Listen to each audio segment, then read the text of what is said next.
chief of the Fort McKay First Nation, Jim Boucher, has established strong relationships with the oil industry and all levels of government.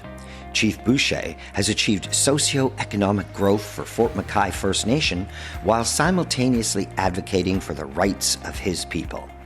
The chief has also helped lead the band-owned and operated Fort McKay group of companies to grow into one of the most successful First Nation-owned business ventures in the country.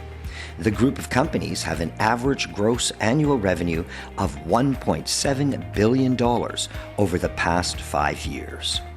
Within his First Nation, Chief Boucher has helped to construct vast housing and state-of-the-art community facilities, while also increasing the average household income to $20,000 above the Canadian average. Chief Jim Boucher is a man of vision, a big sense of community, and what strikes me most about Chief Boucher and always been making sure that others succeed. When I think of Chief Jim Boucher, I think of him as a model for Canada. I think of him as a model for First Nations.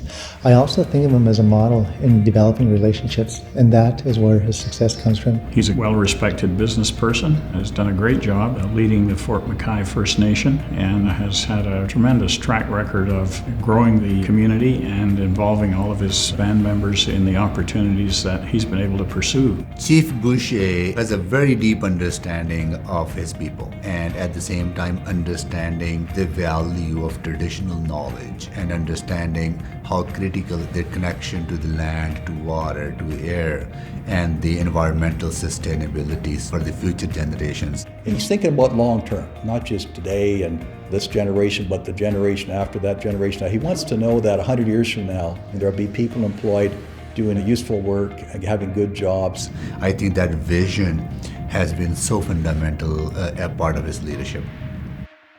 Well, I don't think one can talk about Fort McKay without talking about Chief Boucher's leadership and the legacy that he has created for that community.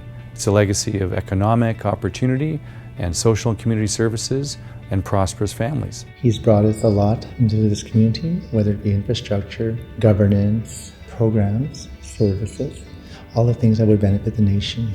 I think of all the investment that he's done. We have running water, we have the proper infrastructure, we don't have gravel roads any longer, we have paved roads, we have a good economy. That's the legacy that can be left behind.